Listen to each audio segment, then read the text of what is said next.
সবাইকে রথযাত্রার শুভেচ্ছা।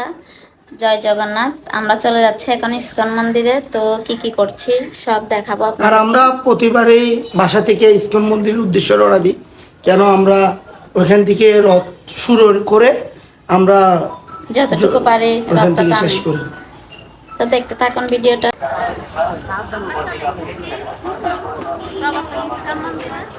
ইস্কন মন্দিরে আসার পরে দেখলাম রাস্তায় ঠাকুরের গাড়ি সাজিয়ে রেখেছে। তো ঘুরে ঘুরে দেখছিলাম মন্দিরে যাওয়ার আগে।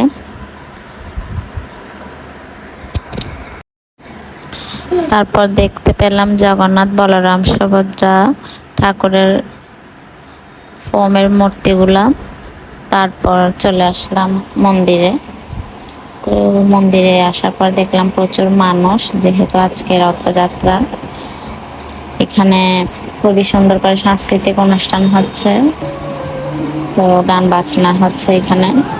খুবই সুন্দর একটা মেঘলা ওয়েদার, আবার কিছুক্ষণ বৃষ্টি হচ্ছে হালকা গুড়ি গুড়ি, কিছুক্ষণ রোদ দিচ্ছে, এরকম একটা ব্যাপার। তো খুবই ভালো লাগছিল এসে ঠাকুরের জায়গায়। আবার বলো, বলো জয় জগন্নাথ।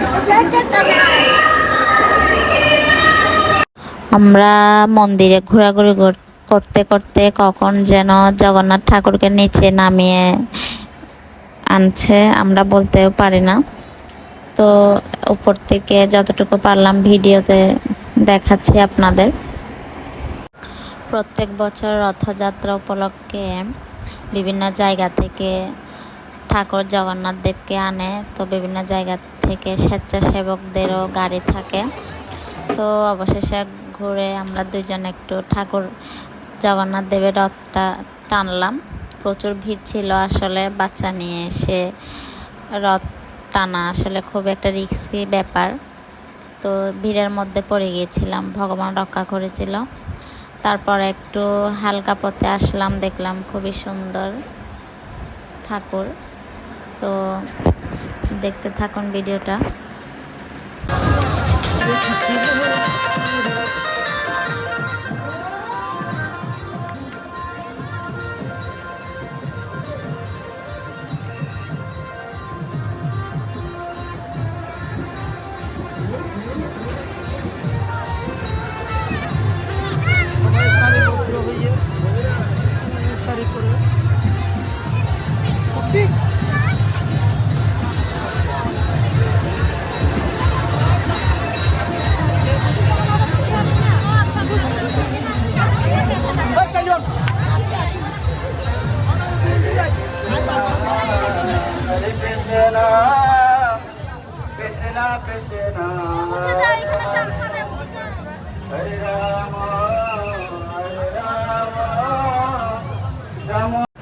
তো আমরা বাসার দিকে চলে আসছিলাম। এটা হচ্ছে গোলপাহাড় মোড়ের সামনের দিকটা। তো এখানে প্রচুর মানুষের ভিড়, রথ টানার জন্য সবাই অপেক্ষা করছিল। তো ভিডিওটা এই পর্যন্ত কেমন হয়েছে অবশ্যই জানাবেন। ধন্যবাদ সবাইকে।